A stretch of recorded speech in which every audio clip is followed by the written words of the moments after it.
Inspector Gadget.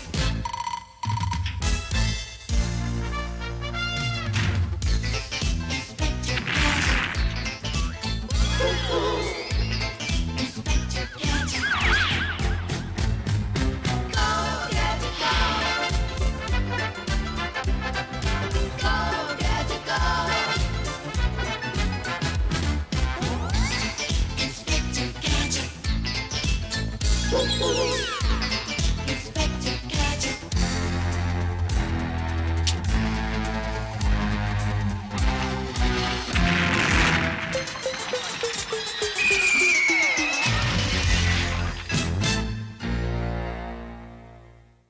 This video is brought to you by Patreon. Patreon! Go-Go Gadget crowdfunding. Nickelodeon's first handful of years under the leadership of Jerry Laybourne was that of incremental, purposeful change, and that is no better reflected than in how the channel introduced animation into its lineup. Between 1984 and 1987, Nick followed two rules in how it went about importing cartoons and adding them to the schedule. Rule number one: exactly 2 new animated shows every year. No more, no less. Part of this was budgetary. Nickelodeon still didn't have the biggest budget in the world, and they actually went through the expense of producing English dubs for a handful of these cartoons. So you get 2 each year. Take a breath, check your ratings, and plan for the next year. Rule number 2 was to find shows that you couldn't watch anywhere else. This rule applied to most everything Nickelodeon was airing at this time. The name of the game was novelty, unique exclusives, foreign programming that wasn't airing elsewhere in the United States, like Danger Mouse or Spartacus and the Sun Beneath the Sea or The Adventures of the Little Koala, or shows that rarely popped up in syndication, like Star Trek the Animated Series, or, if we slip into live action for a bit, The Bad News Bears or The Sherry Show. This made sense. If Nickelodeon aired a bunch of stuff you could watch for free on the networks, why bother paying for a cable subscription? It was a pretty sound business plan for where Nickelodeon was at that moment. And then, in October of 1986, Double Dare happened, the highest rated cable show of its time. And suddenly, Nickelodeon, which had spent its first 5 years as a loss leader for Warner Communications, Nickelodeon, a channel with mild success keeping its head above water, Nickelodeon was now a big deal for advertisers and investors. Suddenly, Nickelodeon had money. And on October 1st, 1987, Nickelodeon decided to break both of its rules by introducing its third animated show of that year, Inspector Gadget. There's only one crime fighter in the world who can command incredible gadgets with the sound of his voice. Go, go, Gadget Copter! There's only one crime fighter in the world who always gets his dog. Stop! You're under arrest! There's only one crime fighter in the world who never needs a hand. There's only one crime fighter in the world who belongs on the only network for you. Wowzers! You can say that again. Wowzers! Inspector Gadget, now on Nickelodeon. Now, you can reason away why Nickelodeon decided to break rule number 1. 1987 was the first year an animated show left rotation, with Danger Mouse leaving the channel on October 2nd, just 1 day later. While not announced as such, Inspector Gadget is almost certainly a replacement for Danger Mouse, keeping the books even. But even if you can justify it, a rule broken is a rule no longer. And with Nickelodeon having a bit more pocket change, they could start ordering animated shows by the truckload. In 1988, Nick would introduce 6 animated programs to the schedule. Inspector Gadget opened the cartoon Pandora's box for the channel. But even more than that, Inspector Gadget was not a television obscurity. Far from it. It had been airing regularly as first-run syndication on over-the-air television since 1983, and in fact was still airing on over-the-air television. There were plenty of instances over the years where you could catch an episode of Inspector Gadget on Nickelodeon, and then watch a different episode of Inspector Gadget on one of your local UHF stations. Some call me bumbling, others call me fumbling. But everybody knows that I'm the greatest detective in the world. Who am I? Inspector Gadget, the world's first bionic detective. Inspector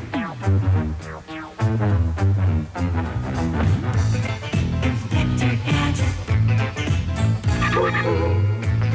Inspector Gadget. Inspector Gadget, weekday mornings at 7 on TV 15. It was a pretty successful show. Not quite a cartoon headliner like Transformers or He-Man, but a solid B-lister with its fair share of cross-promotions and toyetic merchandise.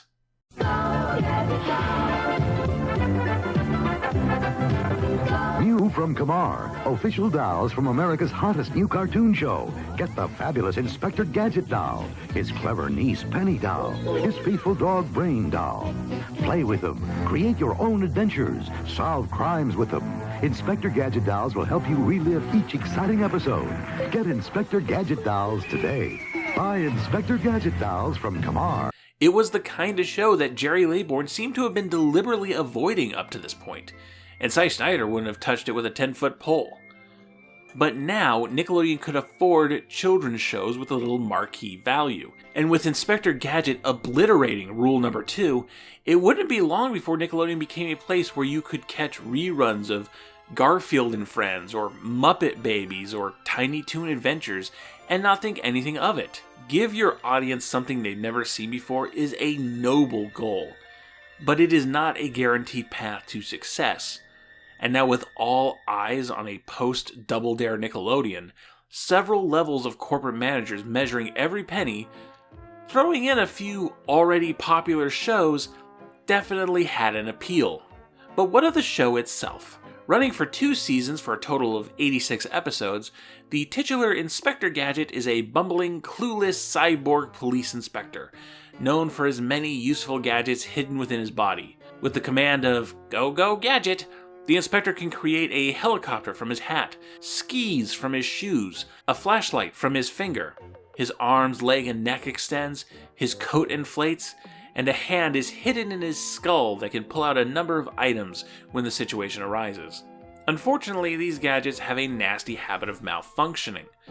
Not that Inspector Gadget is particularly graceful when they do work. It sure is dark in here. Go, go, Gadget, flashlight!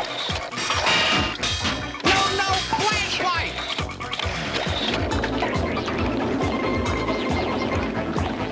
Inspector Gadget's mission?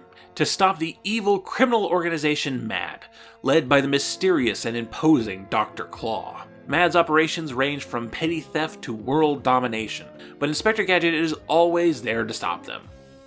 Well, not really. While Inspector Gadget gets all the credit, it's actually Gadget's tech-smart niece, Penny, and her faithful dog Brain, who saved the day.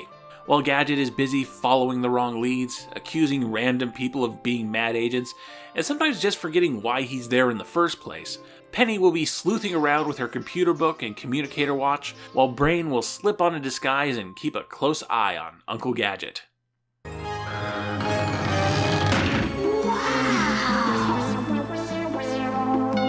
Brain, how are you doing? Is everything all right with Uncle Gadget?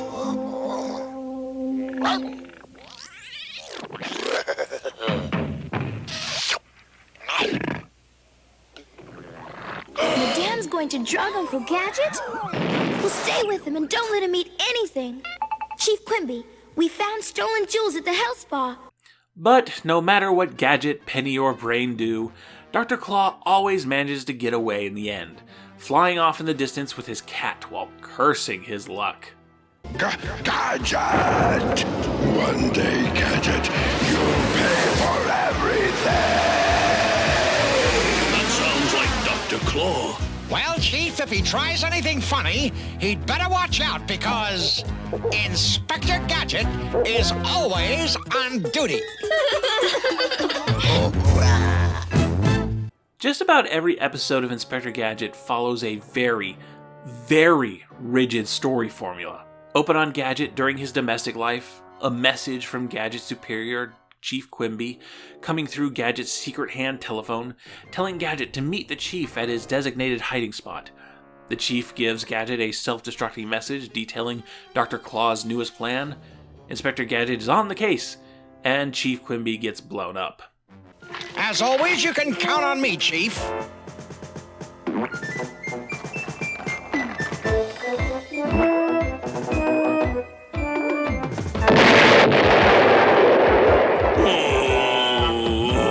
Penny discovers his uncle has a new mission, tells Brain to keep an eye on him.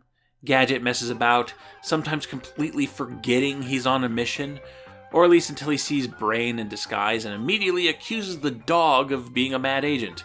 Meanwhile, Penny sticks her nose where it doesn't belong, discovers an evil secret, but gets captured by the bad guys. Brain rescues Gadget from certain doom, frees Penny, and the two of them make a final move to stop Dr. Claw, usually involving calling Chief Quimby and the police. The day is saved, Quimby congratulates Gadget on a job well done, Gadget's not entirely sure what happened, Penny and Brain get no credit for their work, and then we end with a little PSA about safety. This assignment taught me the importance of vaccinations.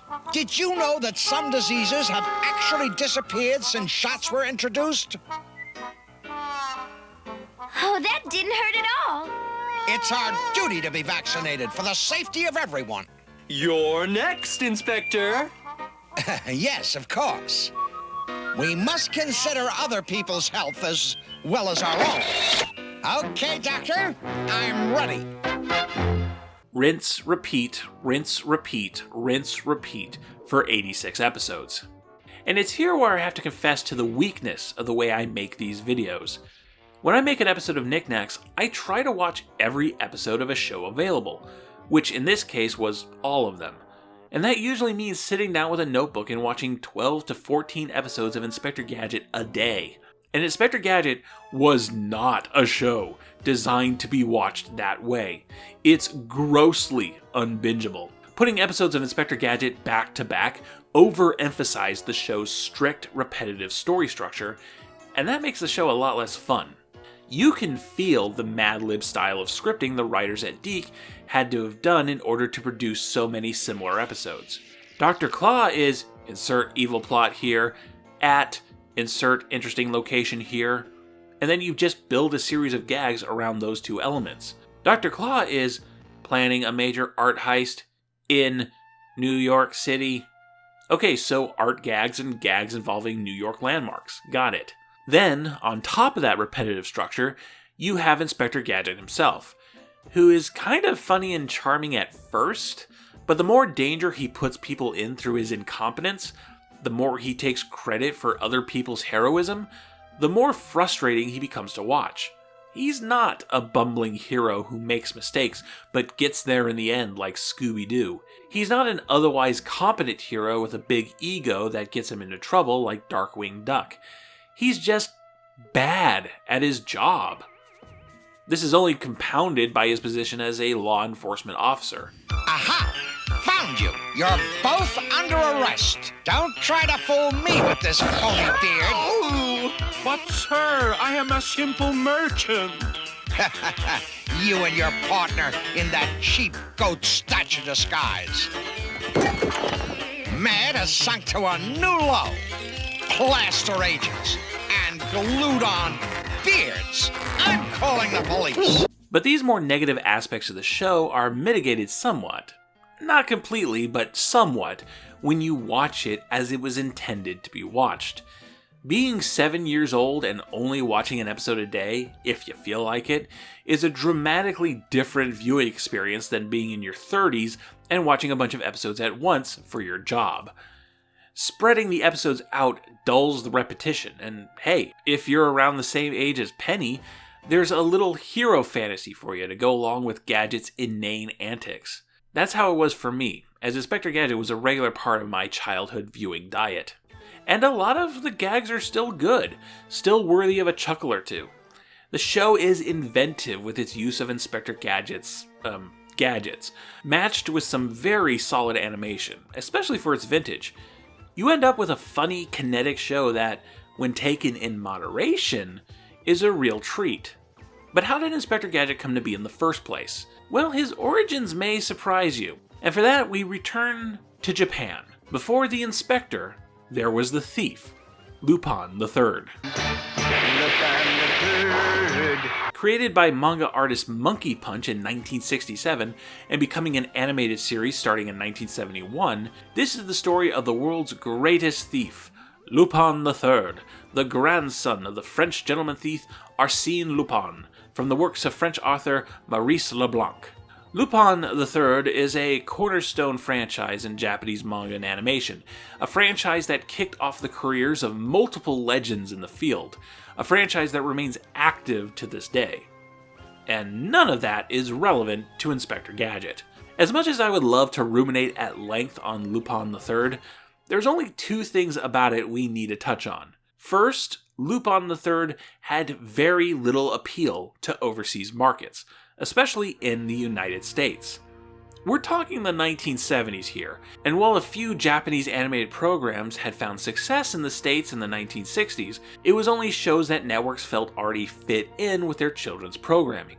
Because that's what animation was, almost exclusively for children. And even the odd primetime experiment like the Flintstones was still heavily marketed towards kids.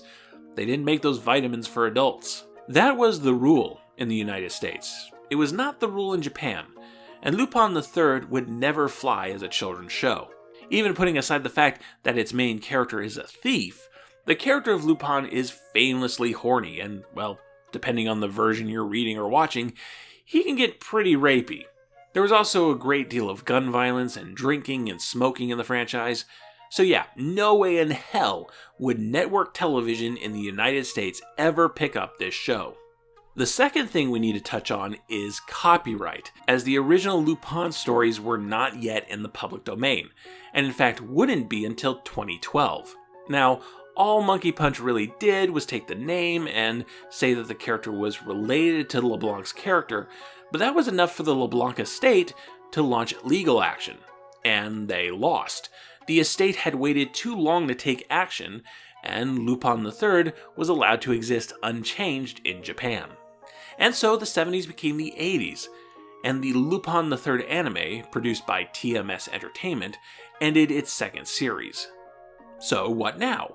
Where do we take the franchise? Well, it was decided that whatever shape it took, the third Lupin series should be acceptable for a Western audience, should be a show they could sell to the United States and Europe.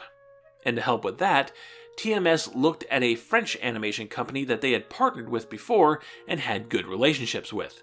You know it, you love it, it's Deke. TMS and Deke had worked together in 1981 on Deke's Ulysses 31, the far future set in space retelling of Homer's Odyssey, which would end up being the first show Deke sold internationally. Now, you could tweak the established characters and tone of Lupin the Third to make him more friendly to a Western audience. However, perhaps inspired by Ulysses 31's success, TMS decided to go for something a bit more dramatic. Lupin the Third, in space!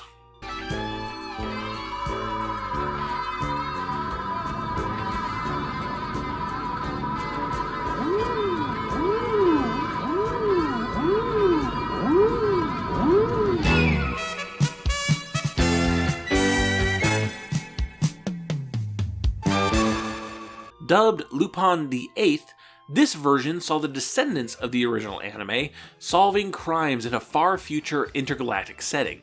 And yes, I said solve crimes, as this Lupin was a private detective, not a thief.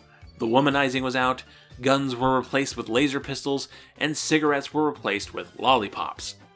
It wasn't a preschool program, but it was definitely more Western audience friendly. Production began in early 1982. However, they didn't get terribly far, with only the first episode being fully animated. Why is that? Oh, hello, LeBlanc Estate! Haven't seen you in a while. Yes, having lost their fight over Lupin the Third for being too slow, the estate was now watching the franchise like a hawk. with Lupin the Eighth being a distinct spin-off and not a direct continuation of Lupin the Third, and the show being a French co-production, making it more bound to French copyright laws, this would be a much harder claim for TMS and Monkey Punch to fight in court, and Lupin the Eighth ceased production. So the Western audience version of Lupin the Third never materialized. TMS stuck with what worked for a third Lupin series premiering in Japan in 1984, and it wouldn't be until the rise of the anime hobbyist market in the 90s for the franchise to find appreciation in the United States.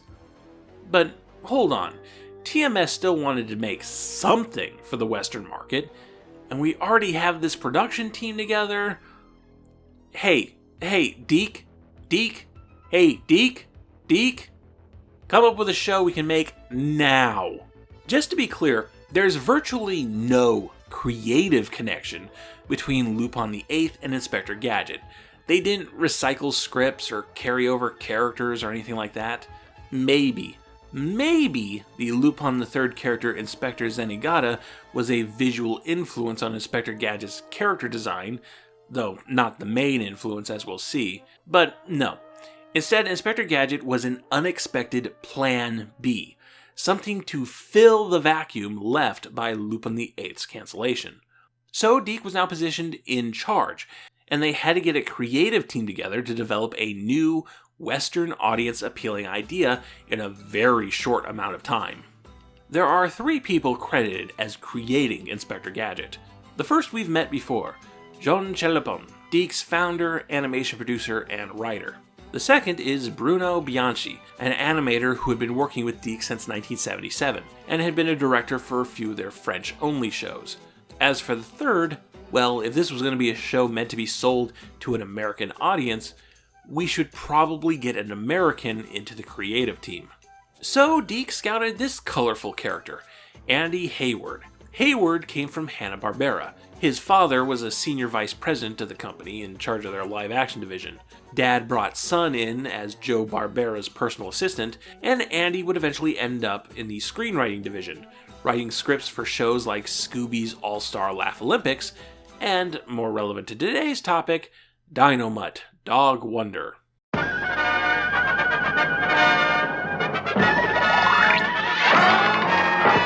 A superhero comedy starring the stern and serious Blue Falcon and his goofy, accident-prone sidekick Dynomutt, a cyborg dog with extendable limbs and gadgets coming out of every which way. Quick, Dog Wonder, try your copter hatch jack to open the hatch. Coming right up. A little click and a clack and the old copter hatch jack. After you, BF. Keep towing, Dog Wonder. Your Dino Super Outboard should have us to shore by dark. So, having just left Hanna-Barbera, I had been working on a show there called Blue Falcon, who was a superhero, and Dynomutt. And he was kind of a superhero who did everything wrong. And I thought, there's something there. At its core conception, Inspector Gadget was Dynomutt Dog Wonder, with the character gimmicks switched around, with the human lead being the gadget-laden goofball, and the dog being the serious hero who got things done. Of course, it didn't stop there, as the whole team at Deke started poring over popular English-language action, mystery, and comedy franchises for inspiration. For example, there's a lot of James Bond in Inspector Gadget, especially its main antagonist, Dr. Claw, whose large chair and cat companion is a play on the reoccurring Bond bad guy Blofeld, the head of the criminal organization Spectre. Kill Bond! Now! Yes, number 1. Yes. Make sure Gadget never reaches Africa. Gotcha, boss! The gag of Chief Quimby and his self-destructing messages is a more explosive take on the self-destructing messages from the Mission Impossible television show. Good morning, Mr. Phelps. Before he died last year, Premier Kirkoska gave his daughter Anna a secret document containing the names of men within his government who privately favored friendly relations with the West. Your mission, should you choose to accept it, is to get the document and bring Anna Kirkoska to safety. This tape will self-destruct in 5 seconds. Good luck, Jim.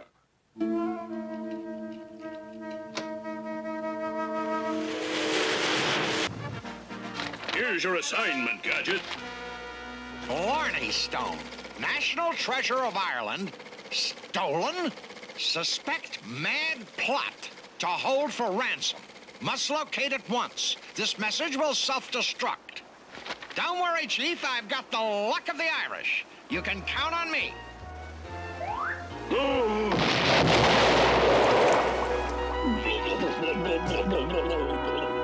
And Inspector Gadget's visual design owes a great deal to Inspector Clouseau, the bumbling detective popularized by Peter Sellers in the Pink Panther series of films, bringing in that specific combination of trench coat, hat, gloves, mustache, and sticking his foot into it.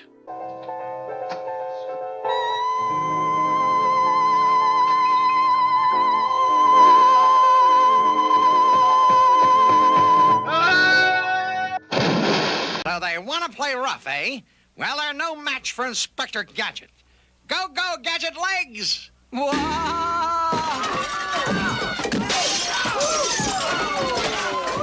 And yes, I said mustache.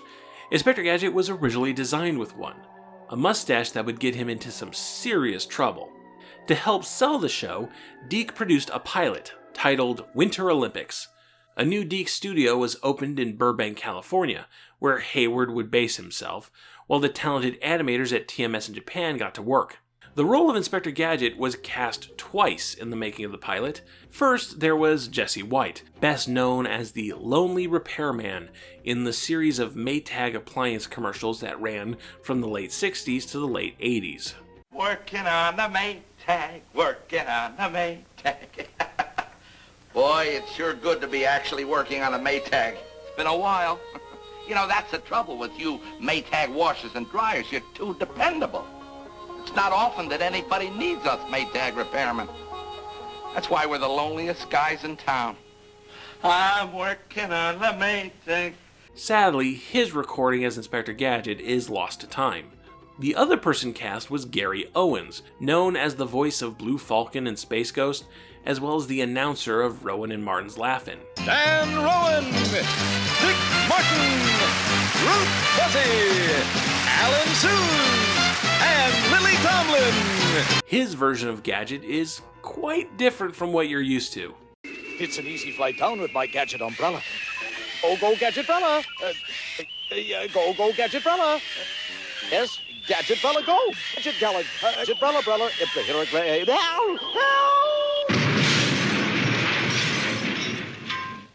Like I told you before, Penny, as long as your feet are on the ground, nothing can go wrong. The problem is keeping your feet on the ground. It's the baritone, isn't it? Just doesn't work when it's time to switch from stoic confidence to warbling panic. But to his credit, it was Gary Owens who came up with Wowzers. Did you come up, was it you or Jean, with the Wowzers? Well, Wowzers was from Gary Owens. Gary Owens. You know, when we were trying to cast the voice of Inspector Gadget, the first voice we tried was Gary Owens, who actually played Blue Falcon.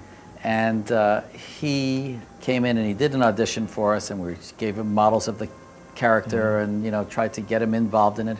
And he looked at the character at one point, he said, Wowzers, that's really, Wowzers, that should be a line he says. Wowzers! Gary Owens didn't work out. Frank Welker, aka Fred from Scooby-Doo and later Megatron from Transformers, was given triple duty, performing the voices of Dr. Claw, Mad Cat, and Brain. Penny was originally performed by Mona Marshall, who at the time was probably best known for playing Betty Brant in the 80s Spider-Man cartoon, but now has a long, extensive career in both American cartoons and English anime dubs, and has been a regular on South Park for the last 20 years. And what brings you to Winterland, young lady? I'm here with my uncle. Oh, look! There he is! Along with the mustache and casting differences, the pilot hadn't quite nailed down how Inspector Gadget was going to operate. While clearly bumbling and easily coming to the wrong conclusions, this Inspector Gadget could, at least, stay on task, and even respond cleverly to the traps mad agents set for him.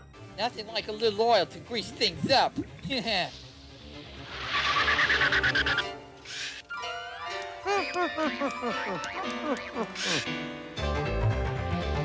Hey, watch it! Come back here, you! Oh, you're using your gadgets to not crash. That's uncharacteristic of you. This pilot was used to sell the show to American syndicator, the Lexington Broadcast Services Company, or LBS, but it still wasn't quite right. Obviously, it was decided that Gary Owens was not a good fit for the character. Well, another one of Inspector Gadget's many American inspirations was Get Smart, the secret agent comedy starring one Don Adams. Listen, Max, the mere chance that an enemy agent may have infiltrated control. Chief, why don't you just cancel the conference? If I had to admit I was afraid to hold a meeting here in our own building, the very agency that's responsible for our nation's security, I'd be laughed right out of the business. Can I make a suggestion, Chief? What is it? Don't cancel the conference. And then we thought, you know, maybe we should go to Don Adams. He did Get Smart, and it was a similar type of character, and it was all that would you believe and type stuff, and he was very, very funny. So we went to Don, and Don said, yeah, it's interesting. How much? It's Don Adams that really makes the character work. His nasally confidence makes for a smoother transition into the panic.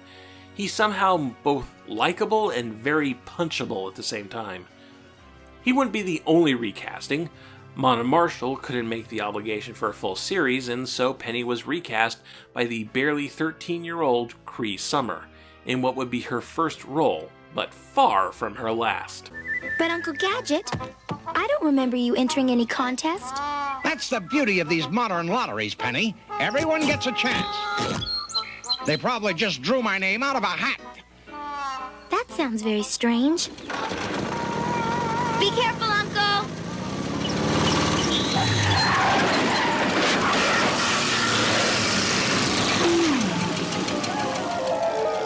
Brain, follow Uncle Gadget and stay close to him. Nickelodeon fans probably know her best as Susie Carmichael on Rugrats. She was also Elmira Duff in Tiny Toon Adventures and its various spin-offs, Dulcie in the 90s Sonic the Hedgehog cartoon that people actually like, Princess Kida in Atlantis the Lost Empire, Number 5 in Codename Kids Next Door, and so much more. Voice acting legend right here, just getting her start. But what about that mustache? Well, before production of the series went into full swing, Deke received a cease and desist letter from MGM. They claimed Inspector Gadget looked far too much like Inspector Clouseau, and the series could not move forward with that character design without Deke being taken to court. You can just imagine the panic this must have initially caused. The cease and desist on Lupin the Eighth was only a handful of months ago. And if you think that's silly, that no one could mix up Inspector Clouseau and Inspector Gadget, it actually happened. The Winter Olympics pilot, now with Don Adams, would air as a special in select markets on December 4th, 1982. And this is how the Tampa Tribune advertised it. Inspector Gadget, the bumbling inspector from the Pink Panther series, takes a look at gadgets. So yeah, it was a legit problem. Thankfully, there was an easy solution to this. Get rid of the mustache. This was deemed good enough for MGM, and Inspector Gadget was allowed to live and move into production in earnest. Additional companies were brought in to help carry the load of a 60-episode first season order. In Canada, you had Nelvana, known for their film Rock and Rule and the animated segment of the Star Wars Holiday Special. In Taiwan, you had Cuckoo's Nest Studio, now known as Wang Film Productions, who did outsource work for Hanna-Barbera and helped with the special effects for the film Tron. Work was delineated out, with TMS on quality control duties, and it shows. Some episodes are more lavishly animated than others, but for a cartoon of this vintage, in the days of Hanna-Barbera's animation shortcuts and Filmation's stiff poses, Inspector Gadget looks amazing. There are very few reused animations, the only major exception being the transformation of the Gadget Mobile from a family van to a police car. All the rest are new drawings, new backgrounds, fluid animation, which is great for the show's weird physical comedy that can slip into outright body horror. Here's a scene of Inspector Gadget stuck to the gears of a large clock, which really drives home what a nightmare it must be to be Inspector Gadget. Can you tell TMS would go on to make Akira?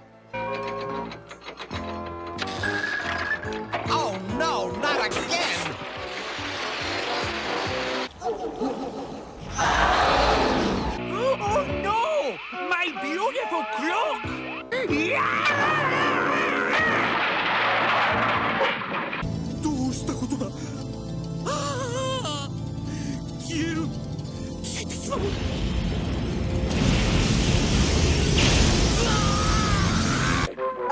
What the?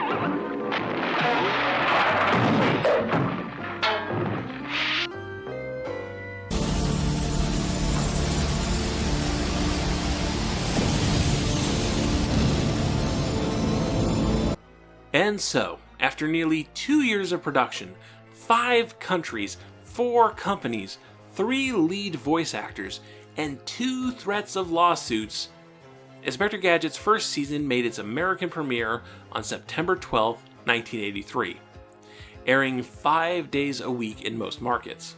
And as I said before, it was a success. Not necessarily a huge blockbuster hit, but a solid fixture in the after-school and Saturday morning cartoon scene of the early 1980s. TMS and Deke got their Western audience-friendly hit that they were searching for. And for TMS, that would be enough for now, stepping away from Inspector Gadget after Season 1. Deke, however, needed him more than ever. With Inspector Gadget, the French company finally had a popular, internationally recognized character. They had found their Mickey Mouse. Of course they were going to do a second season, with or without TMS. Wowzers! Watch me, Inspector Gadget, my niece Penny, my dog Brain, and my new assistant Hitman, as we meet up with monsters, journey into outer space, and travel back through the ages in a time machine to solve the crimes of the century. All new episodes coming this fall. Weekday afternoons at 2:30 on Channel 47.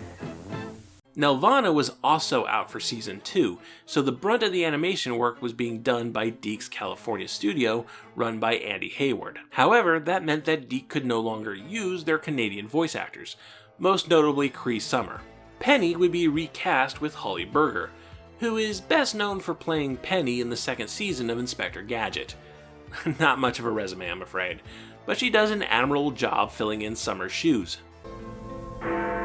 Gee, an hour has already passed. You and I better get into the Tower of London to stop Mad from stealing the Queen's crown jewels. I'm afraid Uncle Gadget may forget about his mission. Well. Season 2 of Inspector Gadget, premiering on September 14th, 1985, was a shorter 21 episodes, which makes sense in that the production team was greatly reduced, and the animation doesn't show any perceptible dip in quality without TMS or Nelvana. Fewer episodes to maintain that quality was the right move. Well, maintain quality of animation. Quality of story arguably took a step back. Hey, you know what Inspector Gadget really needs? Comic relief. Okay, I'm getting serious now. I know karate.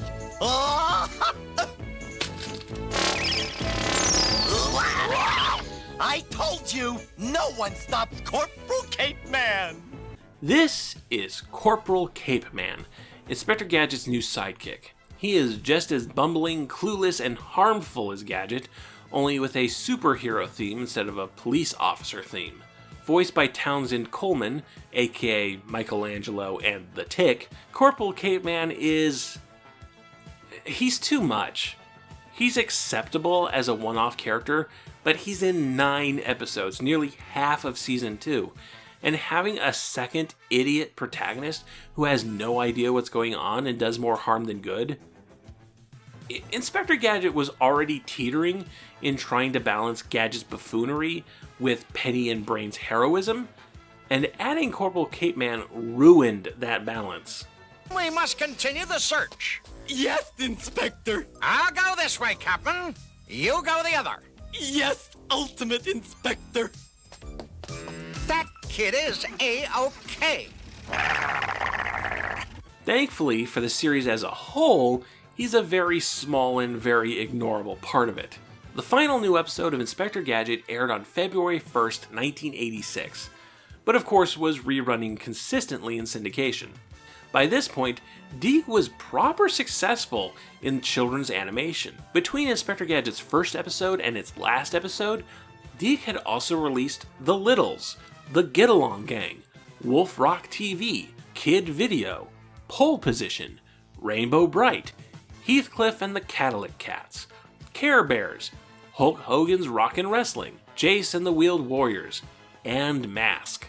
Deke was officially a cartoon powerhouse, built off the back of Inspector Gadget, and it was one that Andy Hayward was determined to run. Already the head of Deke's American offices, in 1986 Hayward managed to buy out the majority of shares in Deke from its parent company, Radio Television Luxembourg, or RTL Group, and then bought the rest of the shares from its founder, Jean Chalopin, in 1987. Andy Hayward was now completely in charge of Deke, and he started mythologizing himself into Deke's creation, telling newspapers that Deke was created by 3 guys in his mother's kitchen, giving the company a completely bullshit rags to riches American origin story. And that's where we'll leave the Deke story today. We'll talk about where Andy Hayward took the company in another Knacks down the line. It was also around this time that Nickelodeon grabbed the syndication package for Inspector Gadget, and I think this is what really immortalized the franchise. Inspector Gadget had been a popular syndication buy for local networks, but the trick about local networks is that they're local. There's no guarantee that you could get Inspector Gadget where you live. Nickelodeon was the first time Inspector Gadget was guaranteed across the country. Cable television was well established by 1987, with Nickelodeon reaching roughly 39 million households. A Nickelodeon that was now getting great numbers, meaning all the more eyes on Inspector Gadget. And Nickelodeon aired it for a long time. The initial run went from October 1st, 1987 to August 31st, 1992, just shy of 5 years, which includes at least one dedicated marathon. Next on Nick's Super Spy Saturday, will Gadget uncover the dirty, rotten, mad truth of the Bermuda Triangle, then find out what evil lurks under the bed for Agents Pete and Pete. It's all coming up in the next half hour on Nick. But then, Inspector Gadget returned to Nickelodeon on November 4th, 1996, and ran for 3.5 more years, finally getting taken off the schedule for good on April 29th, 2000. It's hard to say if Nickelodeon keeping the show available for so long kept Inspector Gadget's star up, but it seems the franchise was even bigger in the 90s than it was in the 80s. Inspector Gadget would appear in live action for the first time in 1989 in an episode of the Super Mario Bros. Super Show, another Deke program. Here, Inspector Gadget was played by Maurice LaMarche, who would end up becoming the official voice of Inspector Gadget when Don Adams retired from the role in 1997. I understand you plumbers can fix anything mechanical. I need an emergency adjustment. The name is Gadget. Inspector Gadget. Oh, no problem, Gadget. Come back in an hour. Well, I need you to fix them while I wait. You see, I'm expecting important instructions from the chief. Yeah, that must be him now. Does he always do that? Yeah. Chief, is that you? Yes, sir. I'll be there as soon as the Mario Brothers fix me up. Hurry, fellas, I'm going to pieces. This is what I mean by Inspector Gadget being Deke's Mickey Mouse. This is also why you occasionally saw Inspector Gadget in the menus of early cheap Deke show DVDs. But yeah, it just kept ballooning from there.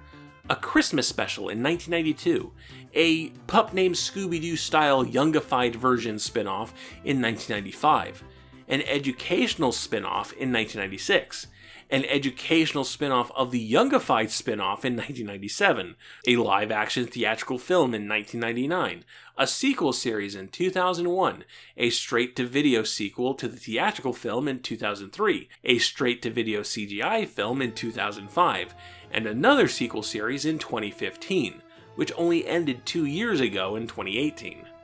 And throughout all of that, you could probably find the original 1983 Inspector Gadget rerunning somewhere.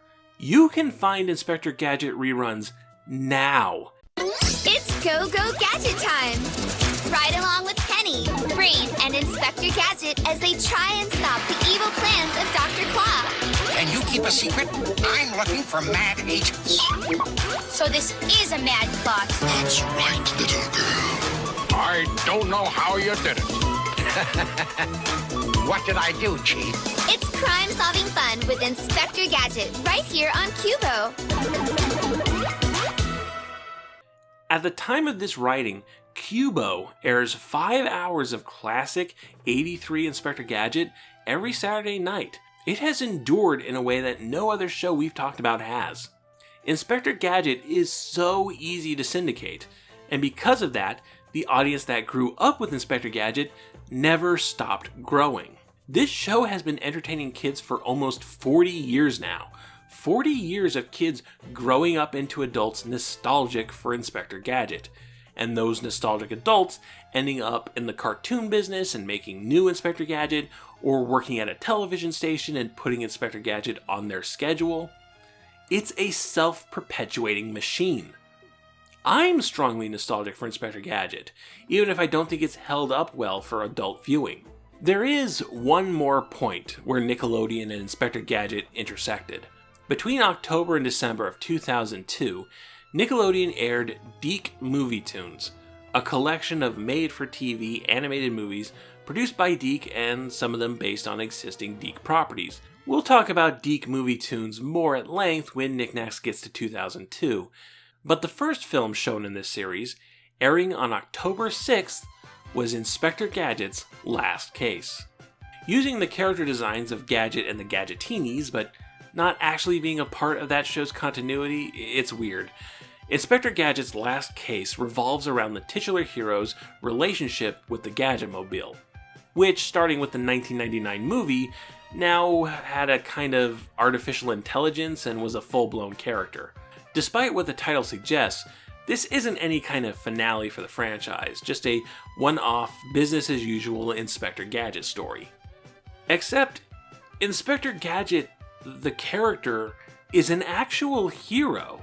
Yes, he's clumsy and easily fooled and has a bit of an ego, and Penny and Brain still help him out a lot. But this is an Inspector Gadget who stays on task, actually pursues and captures mad agents, and in the end saves the day, actually earning the credit for once.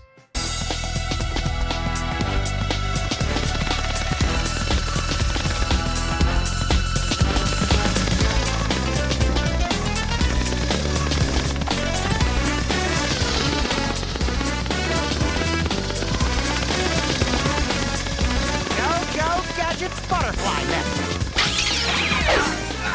Get me out of here! Dr. Claw! This version of Inspector Gadget feels right to me. Putting aside the sad reality that he's a cop and you should never be a cop, Belle and Sebastian taught me that, this is an Inspector Gadget that's actually aspirational. Brain teaches us to be brave. Penny teaches us to be smart. And this version of Inspector Gadget teaches us perseverance, that when we fail, we get up, dust ourselves off, and keep trying. Inspector Gadget will be around forever. It'll be around till the heat death of the universe. I hope at some point we see this kind of gadget again. It's a good lesson for all of us. Nick, Nickelodeon.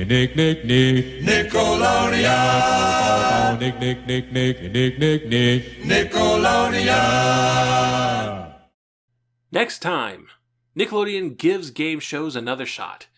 Is it going to be another groundbreaking success, or was Double Dare just a one-hit wonder? Today's research shout-out goes to the Inspector Gadget Art Book Collection. This is a great guide that presents concept art, an episode guide, and a detailed look behind the scenes of the show, with photographs and quotes and more. This is actually a French book. It was printed in French, but a fan translation exists on the Internet Archive if you want to give it a look. Thank you all for watching. If you like what you see, perhaps consider supporting Knacks through Patreon. Every dollar goes to production values, research materials, and keeping the lights on. You can also support Knacks and the Pop Arena by liking the video, subscribing to the channel, hitting that bell icon for notifications, leaving a comment, following me on Twitter, sending a one-time donation through PayPal or Coffee, and sharing Knickknacks with all your friends.